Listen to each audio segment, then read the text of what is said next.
Sheehan's Rust Roofing. The Chiefs have just come out on the ice for a warm-up period. They're about to try for their 5th consecutive win. They're getting a good round of applause from their own booster club, who have traveled all the way from Charlestown to be here in Peterborough tonight.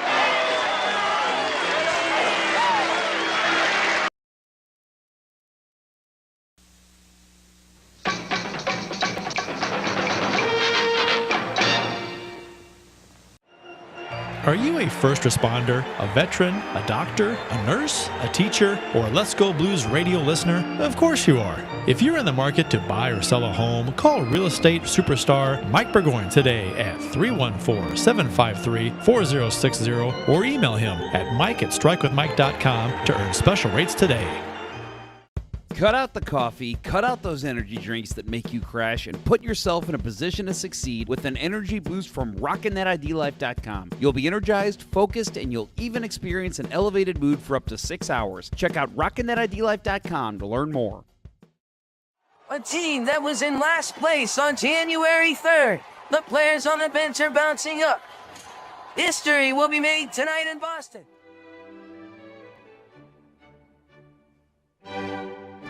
You're watching Let's Go Blues Radio, the original St. Louis Blues hockey podcast with your hosts Kurt Price, Bill Day, and what appears to be a Peter Dinklage cosplay. So just sit back, grab a beer, and enjoy the best blues hockey talk on YouTube.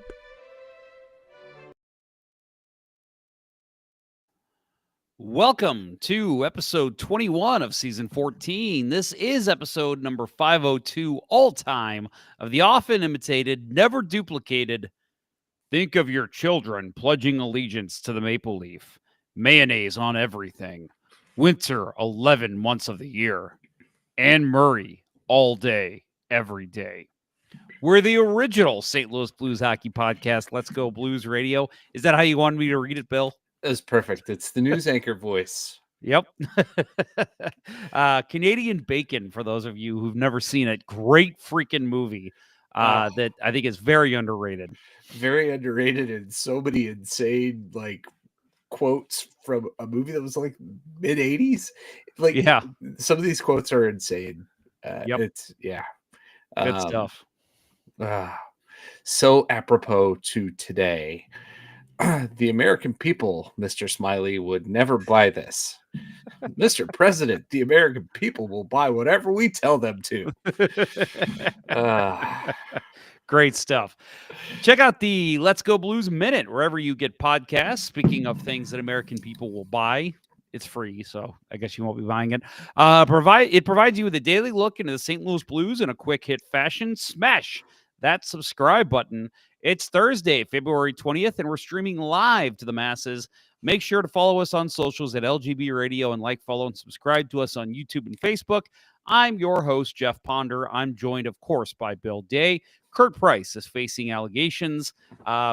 Rumors are that he's converting to Canadianism. So, let's hope that's not really the case.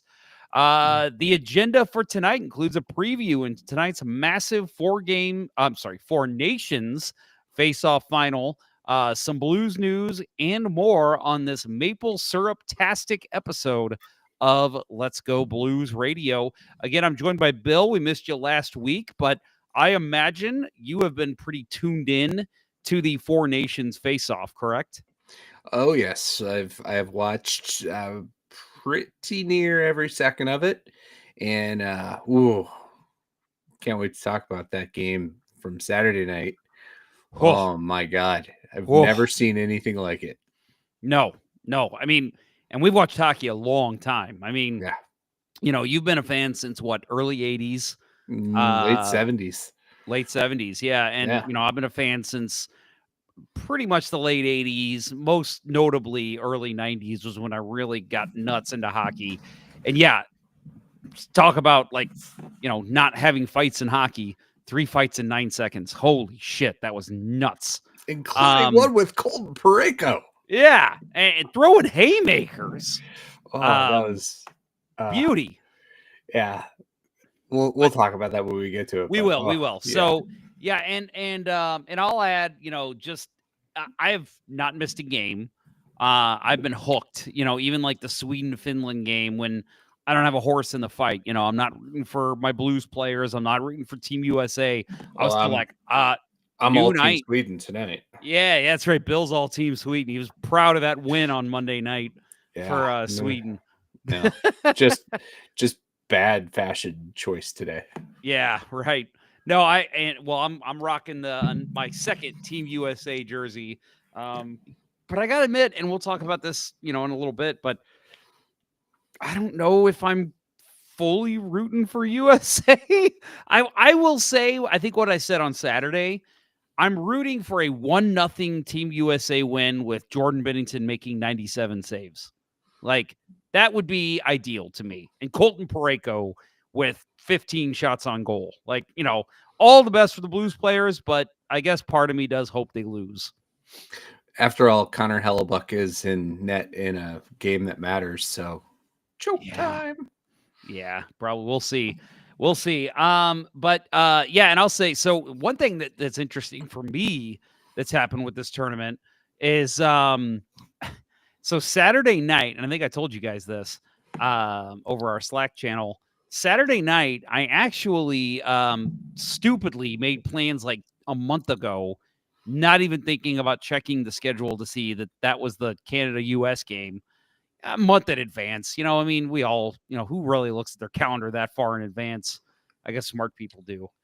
True hockey fans. Yeah, right. And so we had plans to go out with some friends and see the new Captain America movie. And right when I realized, I was like, oh, God, we need to get out of this. We need to get out of this. And I mentioned it to my wife, and she's like, no, we are going. You're the one who planned it. And I'm like, God damn it. Somehow I've got a text chain with a bunch of my hockey guys. There was about 80 text messages that came in that night. I had my phone on silent. Obviously I was at a movie. And then I think you had even messaged the group and was like, the start of this game is insane. I did see that. Yeah. Like, oh fuck. And like, I'm sitting there in the theater like, oh my God. And I thought, you know what? I am going, and I made the decision in the theater because I was like, there's no way I'm not going to be able to avoid it. I'll just have to watch the replay and know what happened. I decided that I'm like, you know what? No social media, no texting, nothing. I am radio silent tonight. I'm going to tell the other guys that I'm with tonight, no telling me what happened in the game. Luckily, they were good. I got home. Wife and I hung out for about an hour, went to bed. I woke up at 3 a.m. because it was like Sportsnet replayed the game, and I was actually able to watch the game in its entirety without knowing what happened. I was amazed. That never happens anymore. So, yeah. That's impressive. The worst part, though, is like it's like 4:30 in the morning. And you can't scream, holy shit, I can't yell because I don't want to wake anyone up. And I'm like, oh, like I'm sitting there like literally when US scores, I'm like, like it was crazy, but it was awesome. It was worth it. I'm glad I was able to watch the game and not know what happened. They just took the ice for warm-ups. Yep. So right now I'm looking at it. Looks like in Bill. So I'm doing some remodeling down here. So I do not have my direct view to the TV. I got my other TV over here. I will not be looking as closely tonight, so you might need to keep me updated if we're getting close to game time. Yeah, 44-32. We got a ways to go right now. Sounds good. Yep, we're I think we can do it. We'll see. So let's get into beers of episode number 502. You can follow each of us on the Untapped app. You can find me at jponner94. Kurt is cprice12, and Bill is at Billy Blue Note 33. I will lead us off, and it's in honor not of tonight's game, but of a game that will be occurring Saturday night. Over here, camera 2. The City Pilsner from Four Hands Brewing Company, the dry hopped Pilsner. It is the obviously named after the St. Louis City football team. Is that formerly Parker Pils? Formerly Parker Pilsner. Yes, it's the exact same beer. They just removed Parker, which I don't know. I get it. Obviously, he's not part of the team anymore, but I think it still would have killed if they would have just kept the Parker name on it. I don't know. Maybe he didn't want to be associated with it anymore. I don't know. But either way, it's still a good beer. It's a great soccer beer. So yeah, if you have not gone to Schnucks or I don't know, Friar Tuck and picked any of this up, I recommend it so you can be ready for the game Saturday. What a sports night Saturday night, by the way. Blues and Jets, and then we got the opener for City. So that'll be awesome. Yeah, it's going to be a hopping week sports wise. And Yep. I got a birthday next week, so I may try to actually get to a game, work allowing. I think Kraken are in town. Wouldn't mind catching them live. Let me know if you would like some company because I'd be probably into going to see a game soon. That'd be fun. Yeah, we'll Kraken are on talk Tuesday. about that. Yeah, which happens to be my birthday. So there it is. All right, very nice. Well, you're taking a sip of your beer there, Bill. What are you drinking? Oh, so yeah, she's a Bigfoot, Gus. It's the Sierra Nevada Bigfoot barley wine style ale. I get a 6-pack of this every year it comes out. One of my favorites. I love a good barley wine. Although I will have to say that I think the Friday the 13th from Excel Brewing and Breeze is probably my favorite barley wine. But this is pretty close. And I have a Sasquatch theme going in the outdoors of my house. So I have a couple of metal Sasquatches hiding in my pine trees in my backyard, and a couple other Sasquatch related things. Just I was obsessed as a kid. So anything Sasquatch, Bigfoot, I'm all about it. I'm looking pretty Sasquatch myself right now. So you are. You're not getting too excited. Yeah.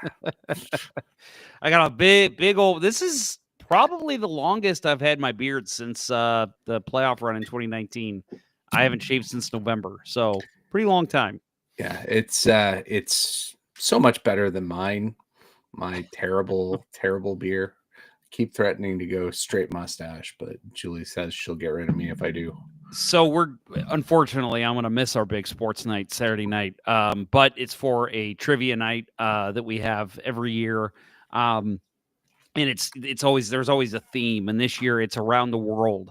And so we're decorating our table and us like French, like the French people. I figured you would appreciate that. Oh yeah. And me, monsieur. So I did tell my wife tonight that I want to shave and then do the twisty mustache. And she was like, absolutely not. She's like, I am all for going all out and getting crazy. It's like, if you want to carry around a baguette and ride around on a bicycle, I'm okay with that. But no twisty mustache. And I'm like, okay, that's fair. That's no fun, Jess. No fun at all. All right, let's get into some hockey talk. We got a couple things going on that we want to mention here in the first segment before we get into talking about tonight's big game. Excuse me.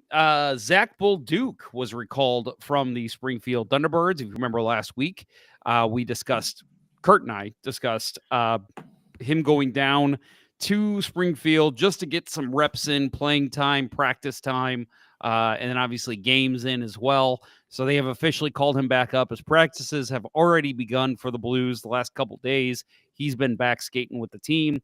Bolduc did play in 4 games and recorded 2 assists in that time. I did not see them myself, but I know one of them was on an empty net goal for Hugh McKean. And then he must have scored another one at some point. So no goals for Bolduc, but obviously contributing to the offense there in Springfield. So yeah, I mean, nothing really to write home about. Nothing exciting. It's like it never happened because the Blues have not played a game. But right, clearly just protocol to make sure their young guys are getting reps. Right. Don't go to Mexico and get an STD. Play some hockey. We know what Bill did during the break. So very uneasy transition to talking about something terrible in the hockey world. Mike Lang, the legendary Pittsburgh Penguins broadcaster, he passed away at the age of 76. Why are we mentioning a Penguins broadcaster passing away? Well, it's hockey related, but he is a guy that is very well known around the hockey community. He is a play-by-play voice. He called 5 Stanley Cup championships over 46 years in a Hall of Fame career. So yes, he is part of the Hockey Hall of Fame. He's won numerous awards. People in Pittsburgh just adore him. He's known. He's if you don't know who Mike Lang is, I guarantee you've heard his calls. He was the radio guy for up until about 5-6 years ago. His big one with Crosby is "Slap me silly, Sydney," when he scores. He has very weird ones like "He smoked him like a cheap cigar." Ladies and gentlemen, Elvis has left the building. Calls like that. My favorite was "Scratch my back with a hacksaw." Yep. I will admit, I was never a big Mike Lang fan. It's just not my type of play calling for me. The silliness, sure, I'm okay with it, but I don't know. I just wasn't a big fan. And maybe it was just his voice. I don't know. But I mean, I respected the man. And something I always say about him, as opposed to the idiot in Boston that just retired. Jack Edwards. Yeah. Like Jack Edwards, I look at it and I'm like, I hate him and I don't understand how anyone, even in Boston, can like this guy. But the difference with Mike Lang is I say, he's not for me, and I'm not just saying this because he passed. I always respected him because I'm like, he has an interesting way of calling the game. He's trying something new and different and it's working. And clearly Pittsburgh loved his calls. So clearly, even though I'm not his biggest fan, that is a huge loss in the hockey community. And RIP to Mike Lang. And obviously we send our condolences to the Pittsburgh Penguins organization, as well as anyone who knew or loved Mike Lang. Yeah, no, for me, I liked him. He was an original. He's light years better than the clown show that they had with Bob Stegerwald and Bob Airey. And I think they even have moved on. They had, who was it? Steve Mears came in, I think, after that, and they've moved on from him. I don't think they've had a better play-by-play guy since Lang, moved to the radio and then retired from the radio. But they had such a great thing with, before with Doc Emmerich. It's just, it's sad to see. Favorite thing, Mike Lang, if you aren't familiar with him, want to look him up and get a feel for him. Obviously look at some of his play calls, but when the Penguins did the reenactment of Christmas Vacation a couple years ago, he did a spot on Uncle Lewis. Yep. Yeah, he was great. The blessing. Yep. The blessing. That's great.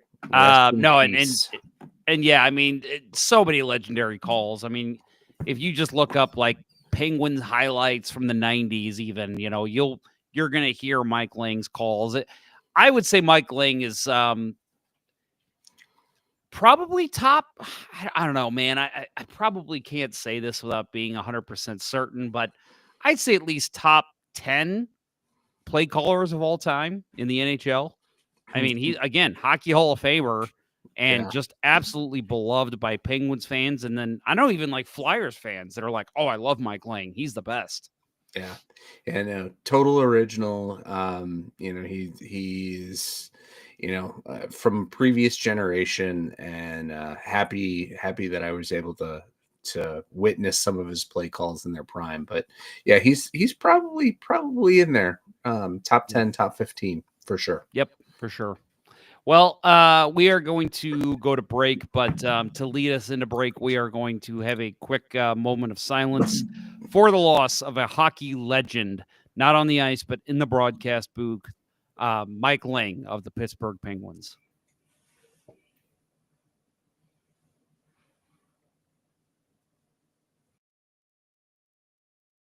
We'll return after these messages. As a hockey player, Mike Burgoyne knows a thing or two about making the perfect play. And when it comes to real estate, he's always ready to score the winning goal for his clients. If you're a first responder, a veteran, a doctor, a nurse, a teacher, or a Let's Go Blues radio listener looking to score the home of your dreams, you'll receive special rates with Mike. Go ahead, shoot some questions his way, and he'll have the answer quicker than Curtis Joseph on a breakaway. Curtis Joseph got the pedal down. Any barriers? Mike will mow them down like Chris Pronger in front of the net. He'll score you your dream home or sell your existing home faster than a Brett Hall one-timer. Flip past the Hall. He shoots. He scores. See Burgoyne's real estate prowess in action today by emailing him at mike@strikewithmike.com or by calling 314-753-4060. That email again is mike@strikewithmike.com, and that phone number is 314-753-4060. Getting Mike Burgoyne on your team will be the boost your power play needs. Hey guys, it's Jeff. You know, the fun, energetic host of Let's Go Blues Radio. I know I give off a natural energy and cheerful glow, but as I've gotten older, I've realized I need a kick in the pants to get going. I've tried it all, from forcing myself to drink coffee to picking up an energy drink every morning, but none of it provided true, sustainable energy without crash. Luckily, my friend Dustin at RockinThatIDLife.com told me about their product, Energy, which provides exactly what I need. The first thing I do every morning is fill up my shaker bottle with water and a small energy packet, and within minutes of drinking it, my day truly begins. I feel motivated to get going on my work and feel the mental focus take effect as I dive into what I'm doing. I don't crash, and I feel like $1,000,000 throughout the day. Reach out to Dustin today to experience how much better your professional life can be. Email him at rockinthatidlife@gmail.com and get $10 off your first order. That's rockinthatidlife.com, and that email again is rockinthatidlife@gmail.com. Don't let a lack of energy keep you from being who you want to be. Yes, and as you can see, there are a lot of different ways to stamp out thirst with refreshing Stag beer. Now, one of the most popular is this handy six-pack. People like the six-pack because it saves space in the refrigerator, lets them keep more good, cold Stag beer on hand. And you know, when you've got Stag on hand, you've got a mess.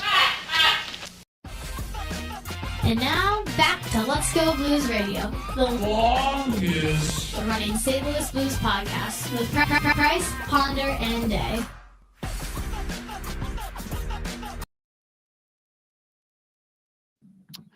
All right, Bill, it's time. I just realized, why are our names not appearing? That's a good question. I blame former producer Austin. Yes, he's hacking. I agree. Clearly his fault. He's hacking us. I have no idea. That is very odd, but I guess it's not the end of the world. Oh well, I'm trying to mess with it, but nothing seems to be coming up. I mean, I don't think they'll confuse us with Kurt, so I think we're okay. I think so too. Well, yeah, so we've got the big game coming up. It's all coming down to this. It's I have here in the notes, Bill, a rematch of one of the most exciting games in the tournament so far, which was a 3-1 win for the U.S. on Saturday night. Not just of the tournament, of recent memory. Mm-hmm. This game's huge. I was at work today, and I had people, and I do not work with hockey fans. We're all over the country, and most people I work with, I would say, well, okay, at least people I'm close with are not sports fans at all. I had people today asking me, "Are you watching the game? You know, where can I watch it? Who do you think's going to win?" And I'm like, "You care? Like, I've never known you to care." But Saturday was such a big, giant spectacle. And for those that didn't tune into it, saw the highlights and were like, whoa, this is hockey. This is cool. So, yeah, I think we're going to see we'll get the ratings probably at some point next week, but I'm going to guarantee that they are going to be some high numbers for ESPN viewers. Yeah, I can't wait to see what the rating share for this game is versus the U.S. men's national team game, which unfortunately got scheduled the same night. Oh, I'm thinking that game's going to get crushed, especially if there's a start anywhere close to what we had Saturday. I don't think we'll ever see that again in our lifetimes. No. Like maybe in No, 20 years when somebody's trying to recreate that moment or force that moment when again. it's the Kachuk grandsons Right. trying to recreate that moment. There'll be like a team of Kachucks. There'll be like 9 of them. Yeah, I just unbelievable. Again, I mentioned that, you know, I had to watch this game late at night. Well, I guess early in the morning on Sunday. And like, I mean, I was half awake, you know, clearly when I was watching it. And instantly when the gloves dropped, it was in Matthew was first, right? Yeah. I was like, whoa, okay, this is a big deal. And then when Brady dropped him, I was already standing up. I was like, I'm awake. Okay, you got my attention, Kachucks. You know, and then like you said earlier, the Colton Parayko and JT Miller. I mean, that was when because I originally, when I don't know if you heard the maybe it was just on actually because I was watching Sportsnet. So on the Sportsnet broadcast, the announcer even said, he goes, before the Brady Kachuk fight, like he was like, oh, and Parayko's looking like he's wanting to go with somebody. And I was like, who are you watching, sir? And then Kachuk fights, and then yeah, the very next play, Colton Parayko gets into it. And I'm like, oh, I guess he is gonna fight. So I mean, clearly a lot of emotion, and a lot of it was showmanship. It was, you know, let's do. I mean, they even said it afterward, like, you know, let's really get this game going. And so that was just, oh, perfect way to start the game.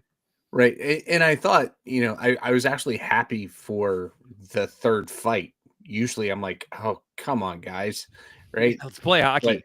But this, you know, this like showing emotion. And the third fight to me, the Parayko JT Miller fight, really brought it in. You know, that at that point there was some hockey played. No, only 9 seconds of it, but there was a little bit of hockey played, and the emotions were still high. And Parayko, you know, he danced. Yep. Miller threw the gloves first, and I thought, you know, Parayko's gonna let him take a penalty, and nope, he dropped them and went. And I thought that was I was just dumbfounded in that moment. Like I was awestruck with what I was witnessing. And God, what a start. We got a question here. Actually, congratulations to SAF 123122. Let's see. SAF. We'll call him Saffron. He's just mad about Saffron. Saffron asks in Twitch. That's right. We are now streaming on Twitch, folks. First show ever for that. Are you guys going to show the game? Because I'm desperately trying to find somewhere I can watch it for free. Man, I feel like I probably should not say this, but I would suggest your best bet is going to be NHL66.ir. Check that out. I'm not sure where you're at, but I would imagine NHL66.ir should have the game. He's clearly Irish. Yeah, so right. It's an Irish one. Yeah. It's legal.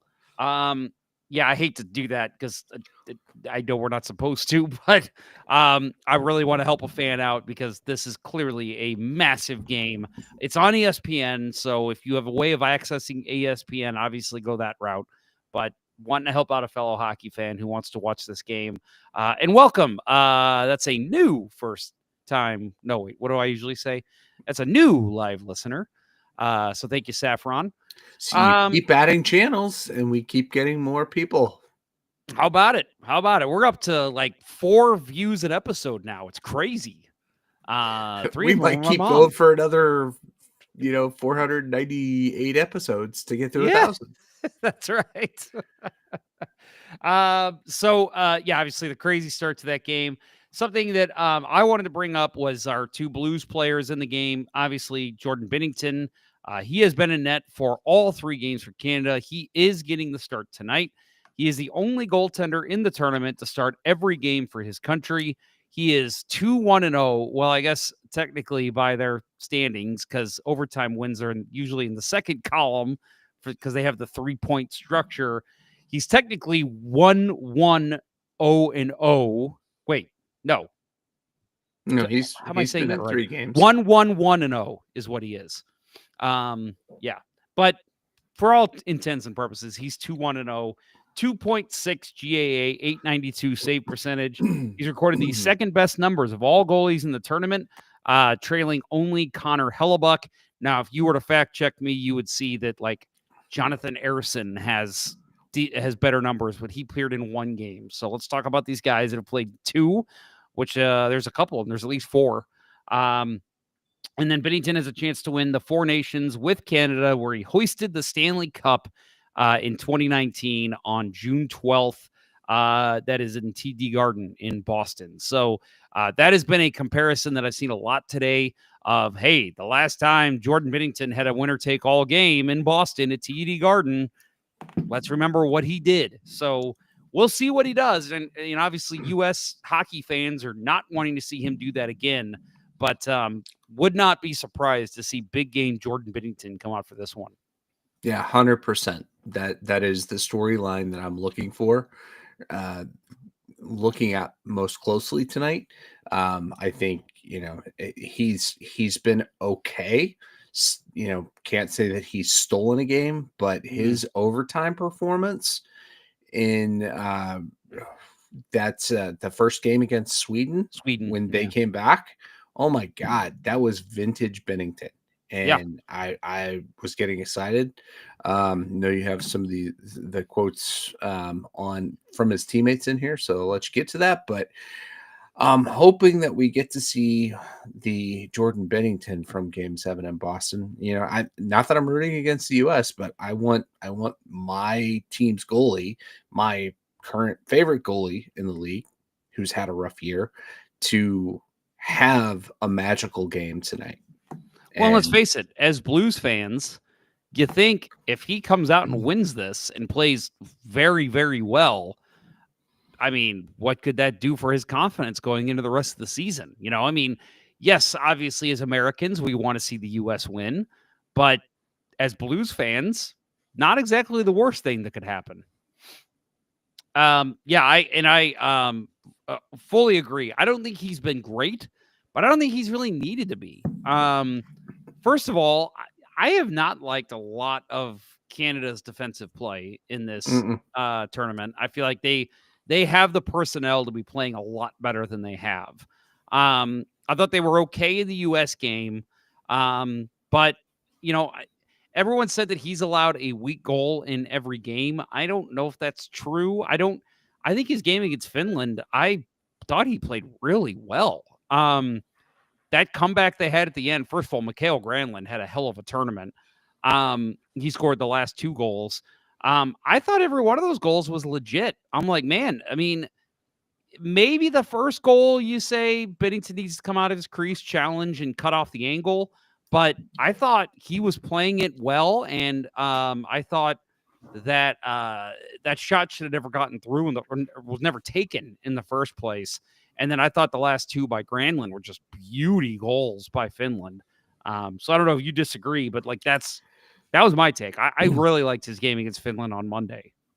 Yeah, I will tell you that I watched this game in 2 separate viewings, and the first viewing, like I knew Canada was going to win, and I stopped when I forgot it was 4-1. And so I was shocked to later learn that the game had gotten to 4-3 before Canada got the empty net goal.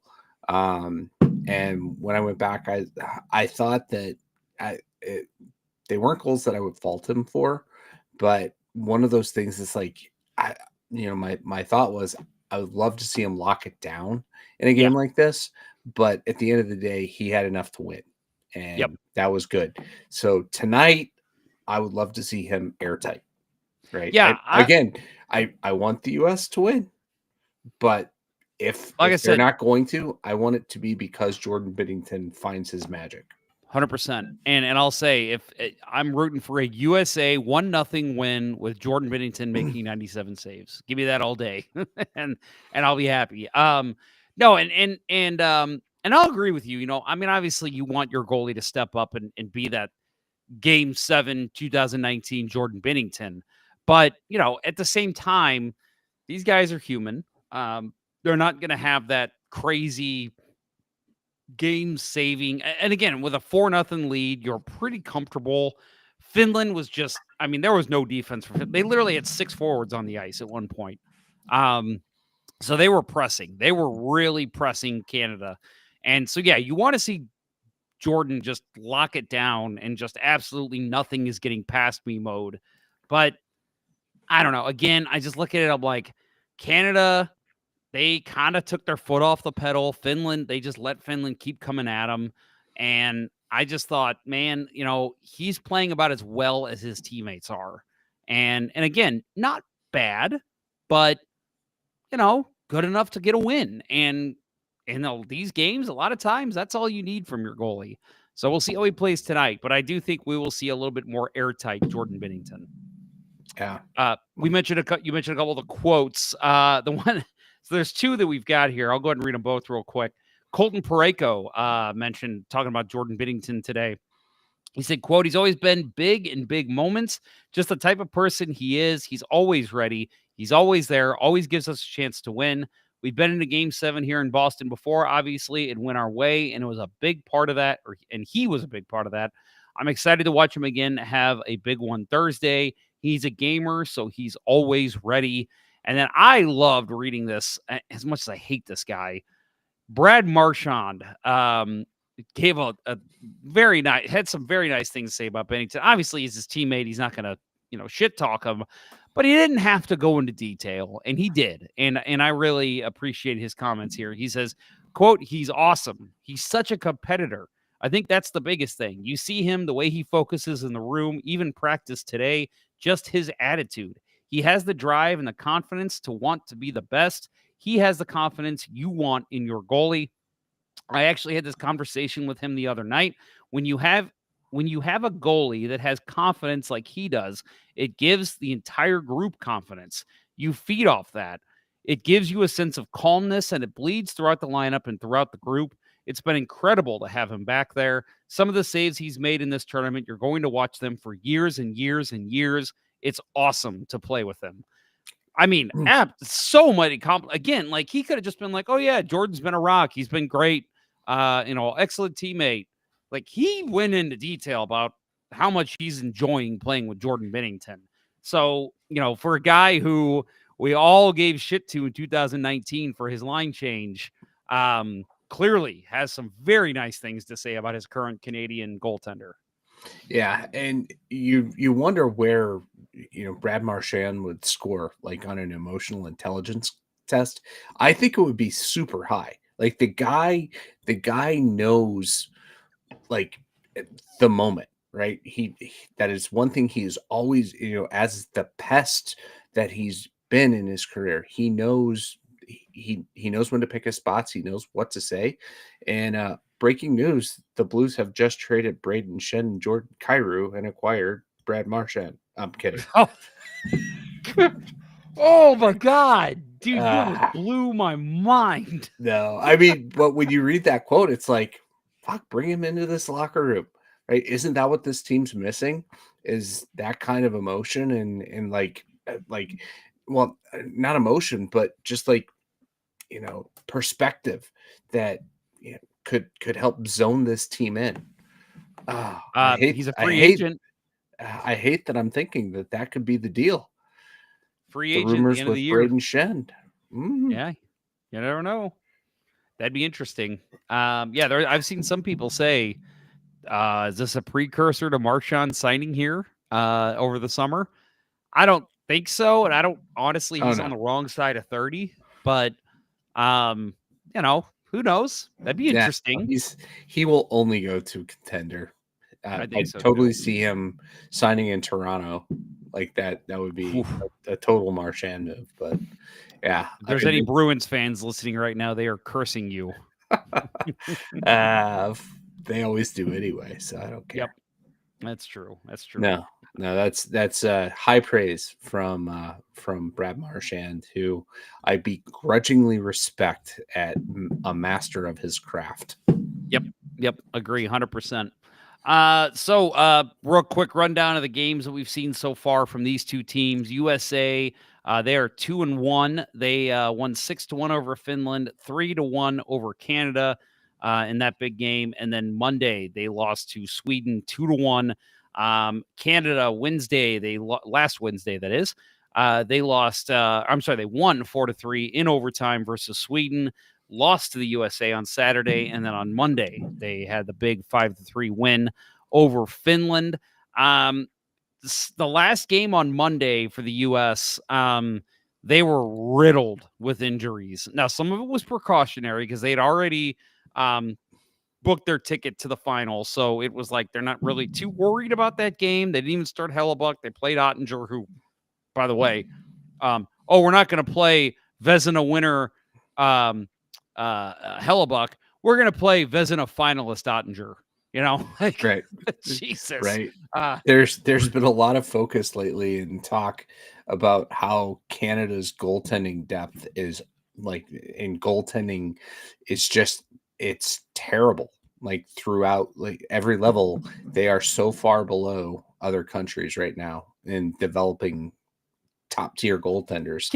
I have a theory.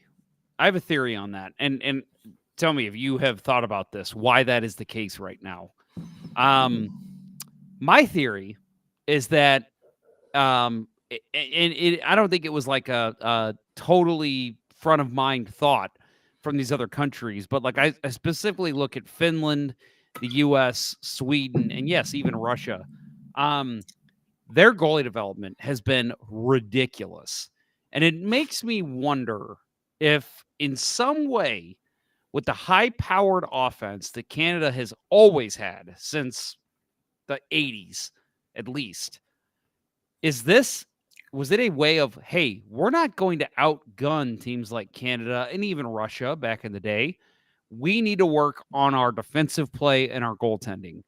And the goaltending across the world has gotten, and Canada too. I mean, I think maybe this is just a weird lull in terms of Canadian development for goaltenders.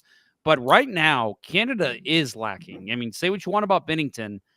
He's the best of the worst in terms of the countries in goaltending right now. And I wonder if it's something to do with, like, back in the early 2000s, the U.S. being like, we're not going to outgun Canada. Let's develop goaltending so we can beat them in net.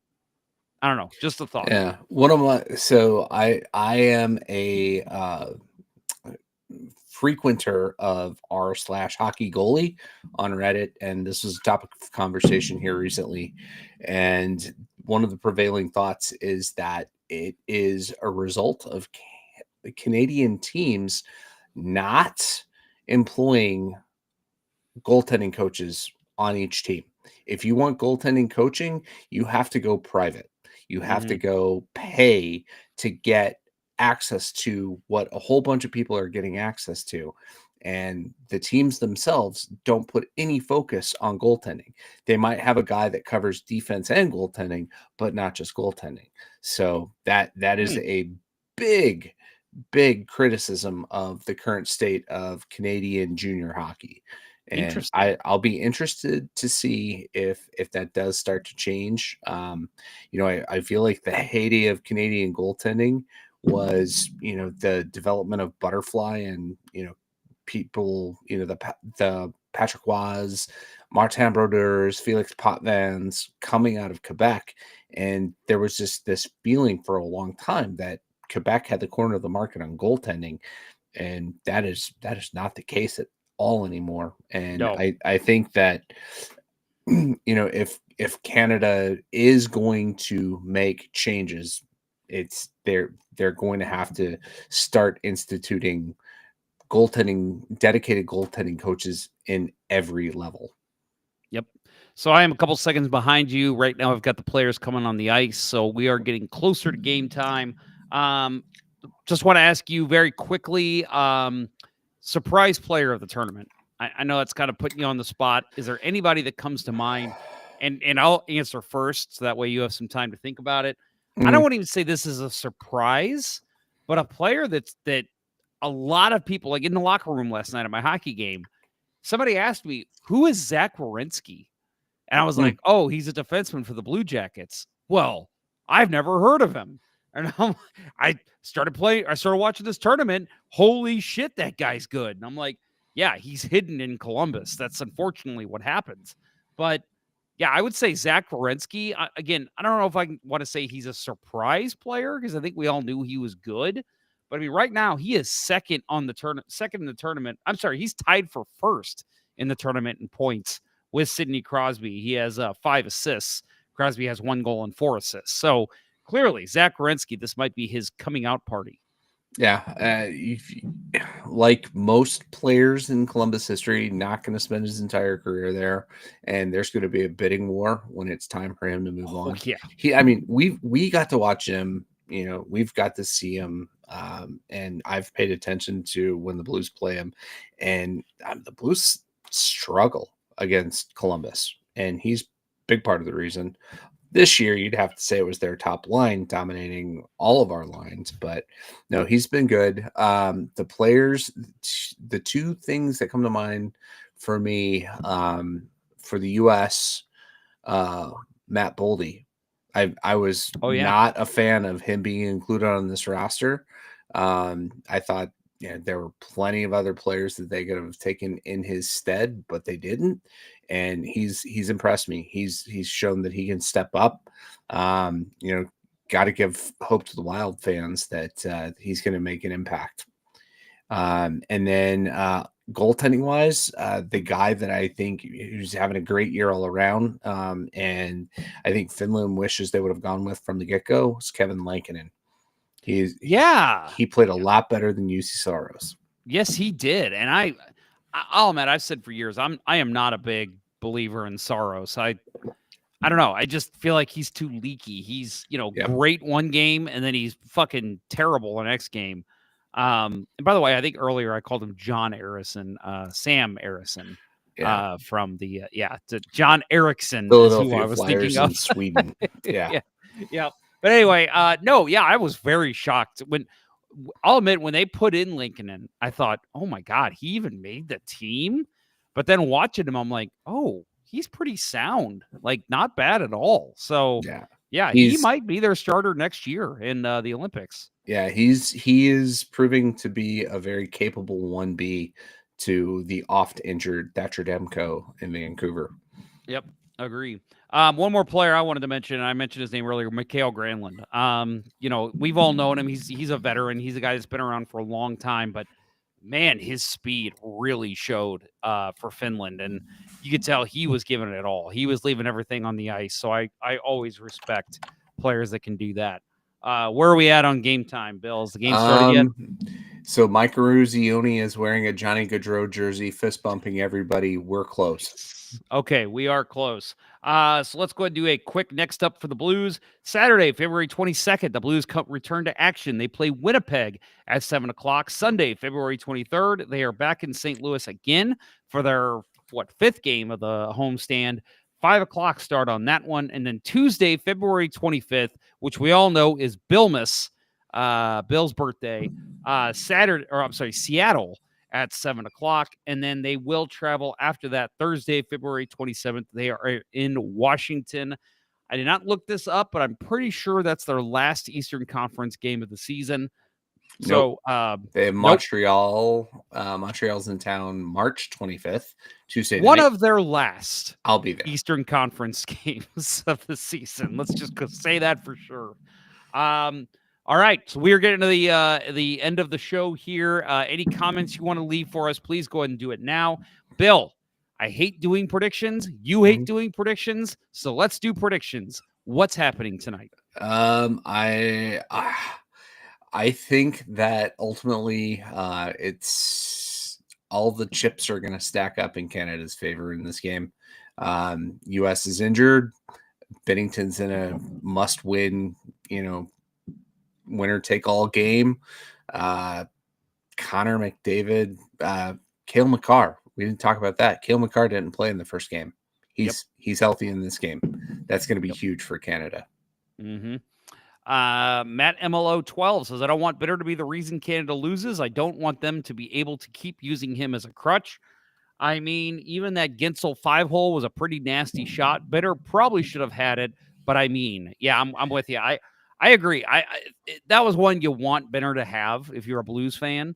That's but a carbon copy of the Sidney Crosby goal on Ryan Miller. Yeah, that's actually from 2010. Yep, you're right. Yeah, no, I think overall Binnington's been fine. I think he's been top 3 goalies, and I know we've only seen 7 goalies in the tournament, but I'd put him in the top 3. I think he's played very well. I actually put Lankinen up there with Hellebuck.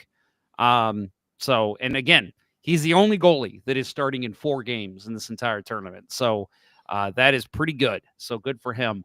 And for my prediction, I think U.S. comes out on top. It's not going to be 1-0 with 98 shots against for the U.S., but I do think it's going to be a close game. I think it'll be a 3-2 finish U.S. I hope it goes to overtime, but if it doesn't, I do think it'll be a regulation win. But still, a 3-2 final is mine. What was your final score? You said Canada comes out on top. I didn't give one, but I'm going to say 6-4 Canada. Oh, high scoring. Okay. I think it's going to get high scoring. You think Hellebuck's going to be falling apart in this one, huh? I do. Oh, boy. Here we go. Yeah. Well, wouldn't surprise me one bit.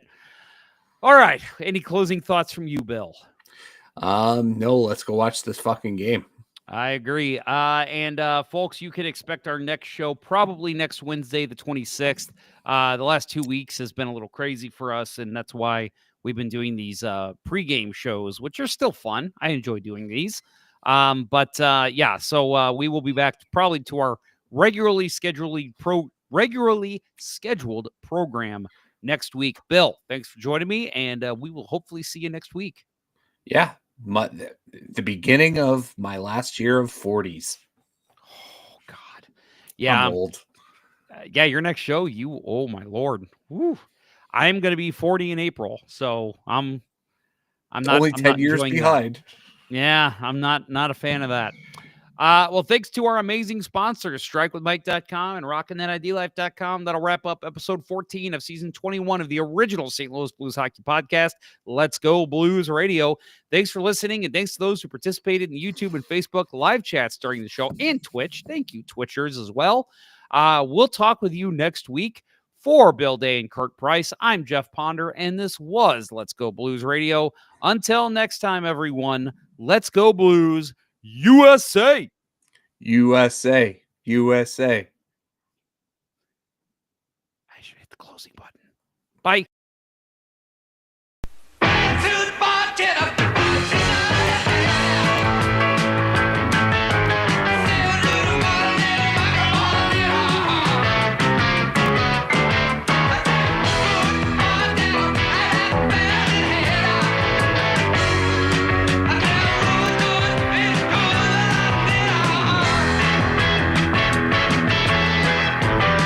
A Mark Goodson television production. Sit, Ubu, sit. Good dog. I found prints! No, fingerprints. I don't think so. Kmart is more than any store you have known before. Kmart means you get quality. It's friendly and warm, and service does not take long. One visit and you will agree. Kmart is all the things a great store should be. Quality